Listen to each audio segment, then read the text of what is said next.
महान जैन दिगंबराचार्य भगवत विद्यानंद स्वामी ग्रंथराज अष्टसहस्री में शब्द पुद्गल का धर्म नहीं है, इस पर नैयायिक दर्शन अपनी बात रख रहा है। जैनाचार्य उसको विभिन्न हेतुओं से निसर्जित कर रहे हैं, फिर भी नैयायिक अपनी बात पर अडिग है और उसने कहा शब्द जो है दीवार से बाहर नहीं निकलता, प्रतिबंधित होता है अथवा बाहर निकल जाता है। पहले प्रतिबंध की व्याख्या हो चुकी, तो हमारे आचार्यों ने कहा वो प्रतिबंध को प्राप्त होता है, घात को प्राप्त होता है, इसलिए वो पुद्गलिक है। तो घात को प्राप्त पुद्गलिक थे, तो फिर उन्होंने उसको पक्ष को बदल दिया और बदल करके कहना प्रारंभ कर दिया कि ये जो शब्द है वह बाहर निकल जाता है, छिद्रों से, दीवार से बाहर निकल जाता है, इसलिए इसे पौद्गलिक नहीं होना चाहिए, आकाश का धर्म होना चाहिए, अमूर्तिक होना चाहिए, मूर्तिक नहीं होना चाहिए, ऐसा प्रश्न किया। तो उनके सारे हेतु जो थे ना, दीवार से निकलना, तो उन सारे हेतुओं को या आचार्य जैनाचार्य समझा रहे हैं। ततो निच्छिद्रा निर्गमन आदि, जो आपने निच्छिद्र निर्गमन आदि जो हेतु दिए हैं, त्रिहेतुकम, 3 हेतु दिए आपने, निश्चिद्र,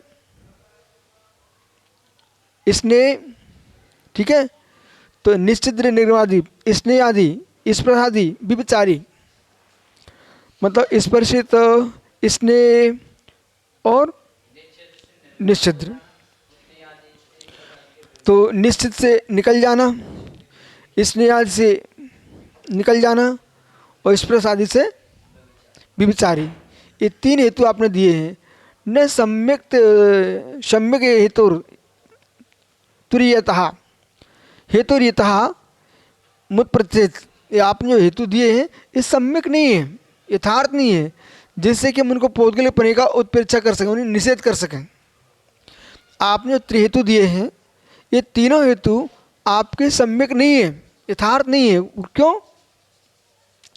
शब्द से पुद्गल स्वभावत्व प्रतिक्षेपेत, शब्द के पुद्गल पने को प्रक्षेप करने वाले, निषेध करने वाले हेतु जो है ना वो सम्यक नहीं है, जिससे कि शब्द पौद्गलिक नहीं है कह सके। समझ आ रहा है कुछ? शब्द पौद्गलिक नहीं है, ये आपका हेतु सम्यक नहीं है, और उनसे घटित नहीं हो रहा कि शब्द जो है पौद्गलिक नहीं है, शब्द पौद्गलिक ही है, आकाश का धर्म नहीं है। तस् पुद्गल स्वभावत्व निर्णयात सर्वथापि अविरोधात, इसलिए पुद्गल स्वभावत्वात्, शब्द जो है ना पुद्गल स्वभावी है, ये निर्णय होने से सर्वथापि अविरोधात, इसमें किसी प्रकार का विरोध नहीं है, सर्वथा अविरोध है। मतलब जैनाचार्य कह रहे हैं शब्द पौद्गलिक है, इसमें किसी प्रकार का विरोध नहीं है, अविरोध है। निच्छिद्र निर्गुणादि सह, निश्चिद्र निर्गुणादि के साथ, यानी छिद्र हित में प्रवेश कर जाना, इस प्रकार से शब्दों के पहले प्रध्वंसा भाव के लोप करने पर शब्द कूटस्थ नित्य सिद्ध होते हैं। बहुत सारी बातें उन्होंने पूर्व में की थी, उन सबका यहाँ पर निरसन कर दिया। अब नैयायिक मत का जो सार है वो सारांश तो आप सब समझ ही चुके हो सब।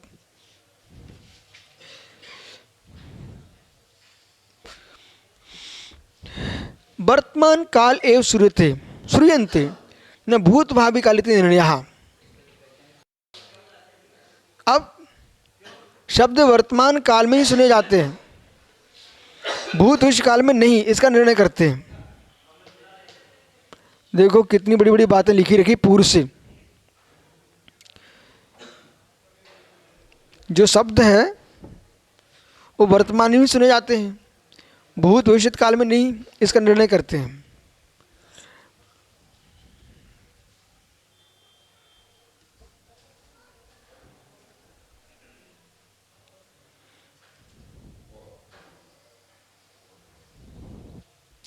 अतो यह जनित वर्णाद्यात्मा जो यतन जनिता बुद्धिपूर्वक यतन से उत्पन्न हुए, कौन? वर्ण आदि। तो तालुआ में हुए अकारादि वर्ण। श्रवणम मध्य स्वभाव प्राक पश्चात पुद्गलानां नास्ति तावानेव ध्वनि प्रणाम सर्वेपि उपगमतव्यम तस्य सकल काल कला व्यापित्वे मध्यवत प्राक पश्चात श्रवण स्वभाव प्रसंगात प्रथम जनित वर्ण पद वाक्यात्मक युगात नया विषय प्रारंभ हो गया है। अभी जो पक्ष है ना, अभी दूसरे का नहीं है। अभी कौन बोल रहा है? ये जैनाचार्य कह रहे हैं जो शब्द है अतो जो इस प्रकार से तालु आदि में हुए अकारादि वर्ण वर्तमान काल में ही सुनने योग्य, जो बोला हमने बस हो गया, स्वभाव वाले हैं। अब ये विषय दूसरी विषय, अब यहाँ थोड़ा रुकना, अपन को रुकना जरूरी है। इतना कहने से आप आगे नहीं बढ़ो। इसमें मोबाइल में, कैमरे में, सीडियो में जो रखे जा रहे हैं शो, अब इस पर विचार नहीं, कोई आपसे कहे इसके पहले अपन बात विचार कर लो। कोई यूँ कहे कि मोबाइल में, बोले कैमरे में, सीडियो में अनेक प्रकार से वर्तमान में यंत्र आ गए हैं, उनमें शब्दों को संग्रह कर लिया गया है।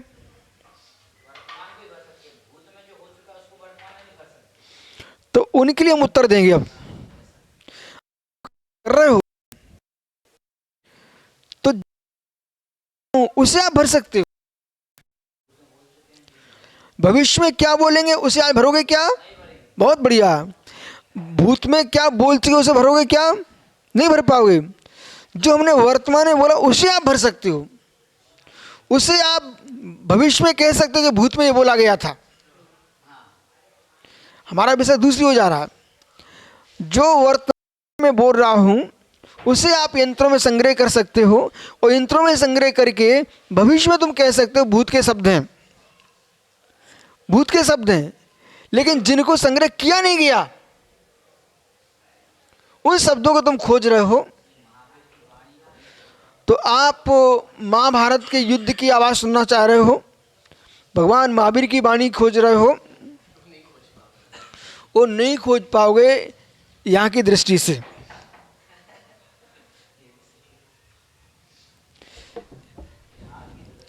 यहाँ की दृष्टि से, क्योंकि दृष्टियाँ अनेक हैं, शब्द पौद्गलिक हैं, वर्गणाएं नित्य हैं, वर्गणाएं नित्य हैं, वर्गणाएं नित्य हैं। सुनना, अगला शब्द सुनो ना, अगला शब्द सुनो ना। अगला शब्द क्यों नहीं भूल रहे हो? आप पहुंच जाइए शंभु स्रोत के पास, सभी मुनिराज शीघ्र पहुंचो। आज का विषय तदेवेदम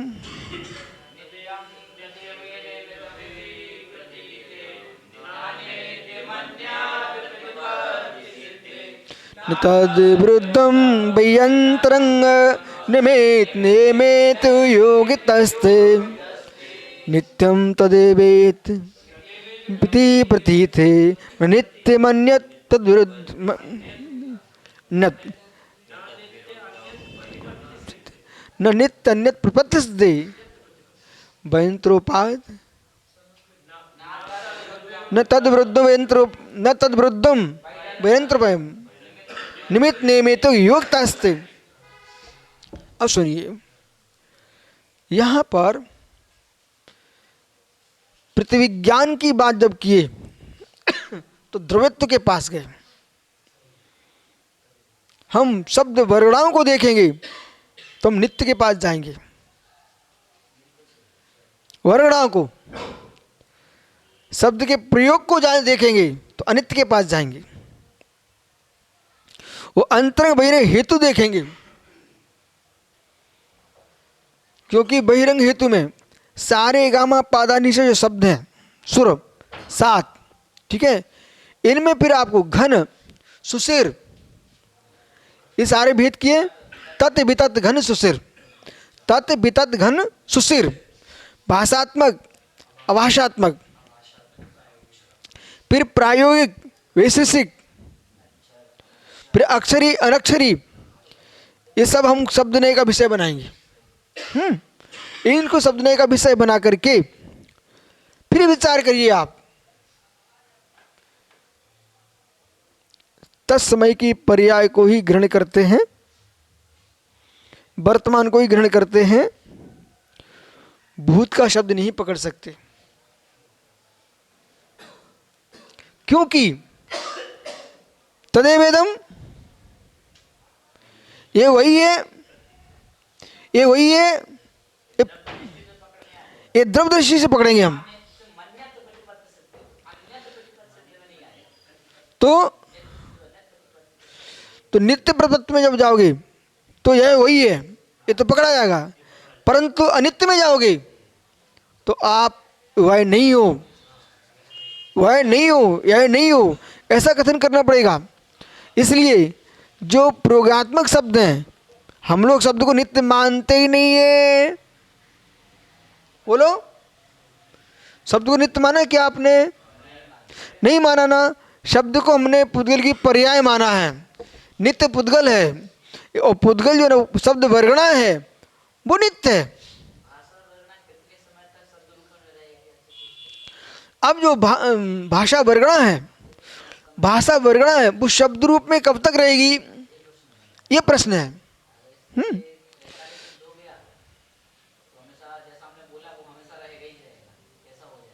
ठीक है, तो अभी आप थोड़ा रुको, इसलिए रुको, यहाँ पर 4 अभावों के साथ यहाँ पर जो है ना अनादि अनंत शब्द वर्गणा तो स्वीकार है, पर भाषात्मक शब्दात्मक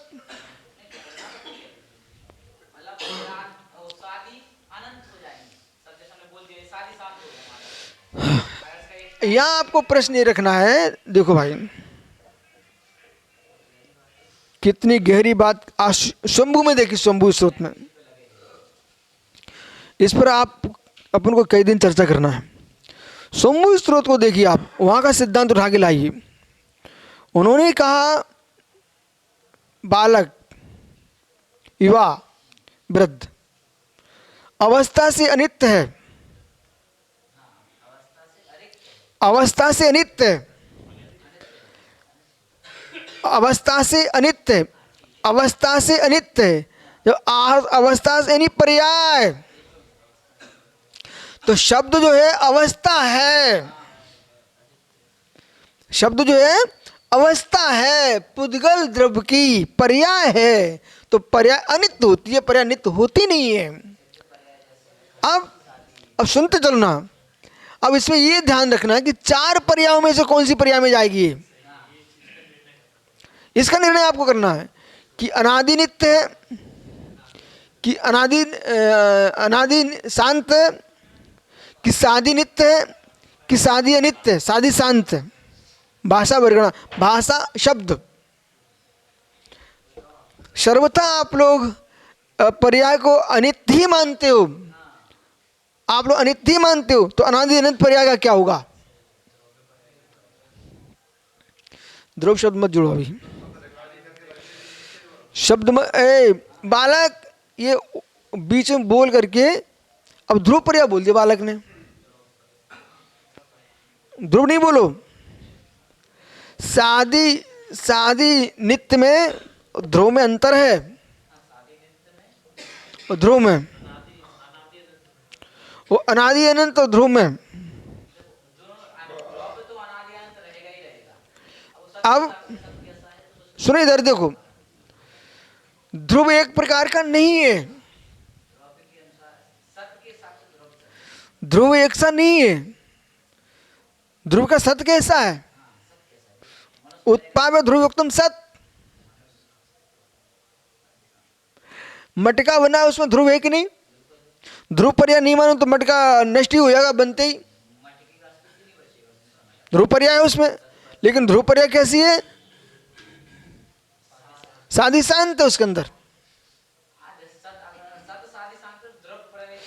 अरे भाई, सत्य को क्यों बना रहे हो आप साधी शांत? तुम नई भूल मत करो भाई। सद्द्रव्य लक्षणम, सद्द्रव्य का लक्षण है, सद्द्रव्य का लक्षण है। सत का नाश करोगे क्या आप? सत का नाश नहीं करना है, सत का नाश नहीं करना है। सत को, अब सत को आप अस्तित्व को देख रहे हो कि सत को देख रहे हो?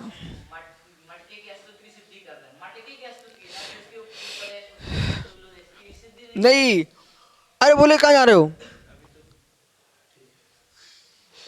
जो द्रव्य है ना, द्रव्य उत्पाद है ध्रुवत्तम सद्द्रव्य लक्षणम, सद्द्रव्य का लक्षण है। परंतु तो आप ऐसा बोलो मत, आप तो ऐसा बोलो पर्याय भी, पर्याय को हम द्रव्य के रूप में जब देखते हैं, पर्याय को द्रव्य के रूप में देखते हैं, नहीं, पर्याय को हम द्रव्य के रूप में देखते हैं, पर्याय को हम द्रव्य के रूप में देखते हैं, और फिर हम यूं देखेंगे, घट का चतुष्टय देखेंगे, पर्याय का चतुष्टय देख रहे हैं, द्रव्य का कह ही नहीं रहे। जब पर्याय का चतुष्टय देखेंगे तो मठ का सुद्रव्य सुक्षेत्र काल भाव के पेचे अस्थि सतरूप है। तो सत, ये आगम बोल रहा है, मैं नहीं बोल रहा हूँ, ये आगम बोल रहा है जो मैं ऐसे कथन कर रहा हूँ। पर्याय को सत, पर्याय को सत कब कहना? सत का नाश होता है जब कहना, सत का उत्पाद होता है जब कहना, असत का उत्पाद होता है जब कहना। लेकिन द्रव्य की दृष्टि सत कथन करोगे तो वो अनादि अनंत है। महात्मा जी श्लोक सुनाइए, सदैव सर्वम को निश्चित, सदैव सर्वम को निश्चित।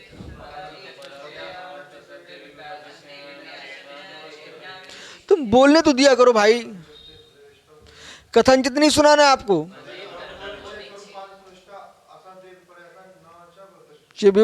अब सुनाइए।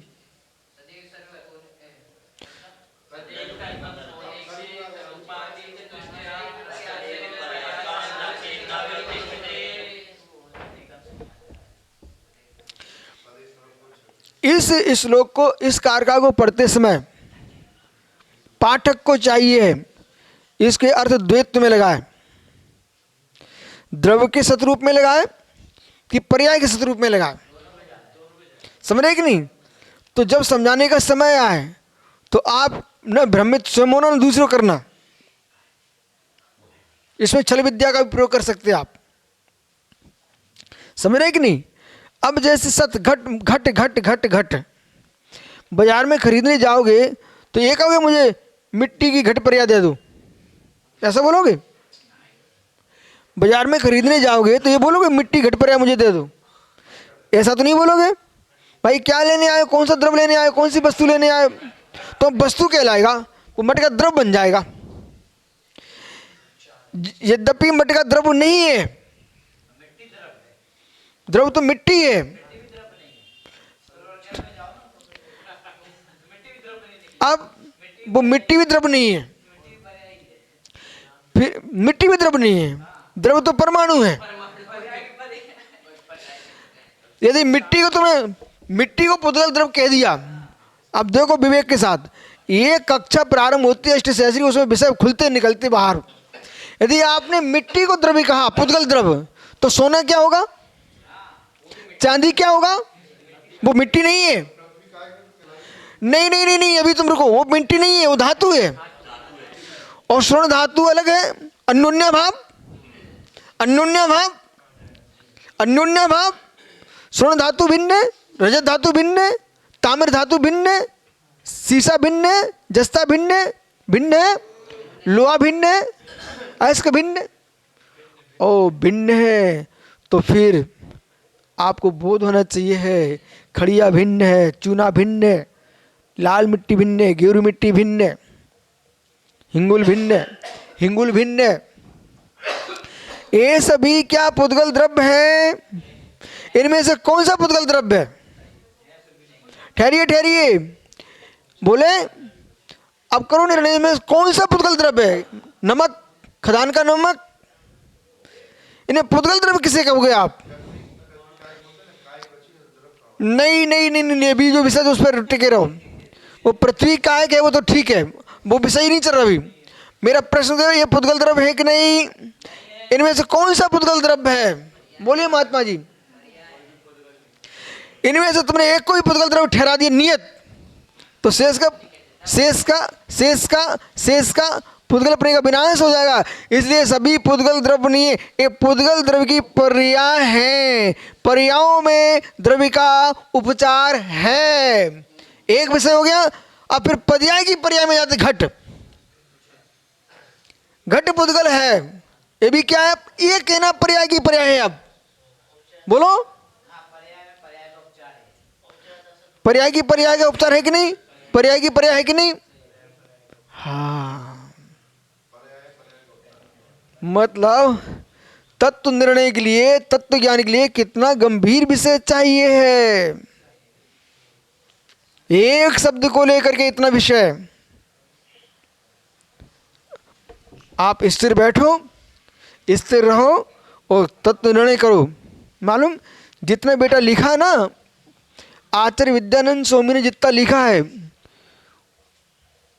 उनको बहुत ज्ञान था, पर कितना शब्दों में बांधते, शब्दों के बारे में कितना शब्दों से बांधते हैं, शब्दों के बारे में ही कितना शब्दों में बांधते, अक्षरों में। अब आप यहां करो निर्णय। सामान्य कथन में अवज्ञानी समझो, जो जगत का विज्ञान है, जगत के लोग हैं, वे कितना सत्य समझ पा रहे हैं, उस पर संसार टिका है। अभी मैं चला रहा था ना, क्या लोग आश्चर्य कर रहे हैं, प्रणव समझा रहे ये गाड़ी, ये वो गाड़ी, सब। आखिर में निर्णय क्या है? जो कुछ तुम कर रहे हो मात्र भोग के लिए कर रहे हो और तुम्हारा कोई उपयोग नहीं है। कब तक? मात्र भोग के लिए, शरीर तक, इंद्रियों तक, बाकी कुछ नहीं है। सारी खोजें, अंत में शांत। जो लड़के छोटे में पढ़े लिखे लगते ना, बड़े होकर वे भी पागल हो जाते हैं। मतलब या तो ज्ञान का उपयोग करते रहें, कुसंगति में ना पड़े, और कुसंगति में पड़ गए तो जीते जी मर जाते हैं। चेहरे फीके पड़ेगा अभी से, चेहरे फीके पड़ेगा अभी से। ये विषय। दूसरा विषय ये है कि आपने कहा कि पहले पढ़े लिखे लगते, बाद में पागल जैसे लगने लगते। ये बड़ा रहस्य का विषय है कि जब छोटे होते ना तो लगते हैं हाँ बिल्कुल बच्चा पढ़ा लिखा है, सुंदर दिख रहा है, सब बढ़िया है। बाद में सामान्य अवस्था में ढल जाते हैं। वो पढ़ाई लिखाई कॉलेज में, ये हम इतना पढ़े, इतना पढ़े, इतना, इसका क्या प्रयोग हो गया? आप सुनो सुब्रत सागरी, हम छोटे में विशेष विशेष मुनियों के बारे में सुनते रहते थे, विश्वास मानो बहुत, और बहुत आश्चर्यचकित होते थे। उन सब की जो धारा जो दूसरी तरफ बदल गई ना, उनने अपने ज्ञान का प्रयोग ही नहीं करा जो हम सुनते थे। तो सामान्य जीवन जी रहे हैं। ज्ञान आने पर सामान्य जीवन कैसा? तात्विक जीवन होना चाहिए। दूसरा विषय प्रयोगशाला नहीं है तुम्हारे पास तो हिंगुल क्या करे? प्रयोगशाला नहीं तुम्हारे पास, तामा क्या करे? प्रयोगशाला नहीं तुम्हारे पास, जस्ता क्या रहे, शीशम क्या करे, स्वर्ण धातु क्या करे? प्रयोगशाला नहीं तुम्हारे पास। बोले प्रयोगशाला नहीं है। जितने आचार्य उपाध्याय मुनिगण हैं, इनके पास शिष्यों की प्रयोगशाला होना चाहिए, तो इनके ज्ञान का प्रयोग होगा। और प्रतिदिन प्रवचन करना चाहिए प्रत्येक मुनि को, चाहे कोई हो चाहे ना हो, प्रतिदिन प्रवचन करो तो तुम्हारे ज्ञान का प्रयोग होगा। या फिर ध्यान करो, निज में, निज का प्रयोग करो। प्रयोग नहीं है ना, इसलिए ज्ञान का पर मालूम ही नहीं तुम्हारा ज्ञान कहाँ कहाँ चला गया। सब जो मिल रहे हैं ना सुप्रसाद, जो मिल रहे हैं, मैं शांति से मौन ले लेता हूँ जब मिलते हैं। क्यों? मैं बोलूँगा तो वे अपनी सुना नहीं पाएंगे, तो उनकी सुनने के लिए मैं मौन ले लेता हूँ। चलो भाई मौन है हमारा, अब तुम सुनाओ, आज भी बहुत सुनाया, सुनाओ सुनाओ सुनाओ। मुझे मालूम चल जाता है तुमने एक बात भी मुझे निज में जाने की नहीं बोली। यही बोलते रहे, ये कर रहे, ये कर रहे, ये कर रहे, ये कर। एक कर्तृत्व के नाश के लिए तो मुनि बने हैं। मुझे तो कर्तृत्व की बात कहने शर्म आना चाहिए, मुनियों को कर्तृत्व की बात कहने में शर्म आना चाहिए। जैसे किसी व्यक्ति से पाप हो गया हो, वो अपने पाप का बखान करने में उसको शर्म आती है, मैं कैसे बोल दूं, ऐसे ही कर्तृत्व की व्याख्या करने में शर्म आना चाहिए। बोले क्यों? ये मोक्ष मार्ग कर्तृत्व का मार्ग नहीं है। वो कौन सा कर्तृत्व? गृहस्थों का वाला कर्तृत्व।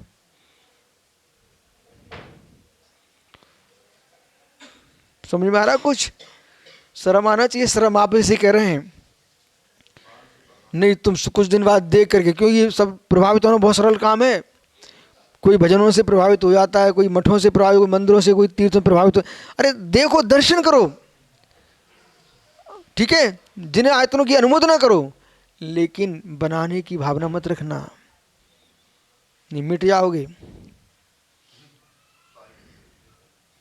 मिट जाओगे, मिट जाओगे भाई, मिट जाओगे। कुछ आज मैंने नया विषय कुछ बोला था, भले बच्चों के साथ बोल रहा था, लेकिन नया विषय बोला था, उस पर ध्यान करो आप। बोले भैया कुछ नया विषय बोला था आज यहीं के लिए, हैं?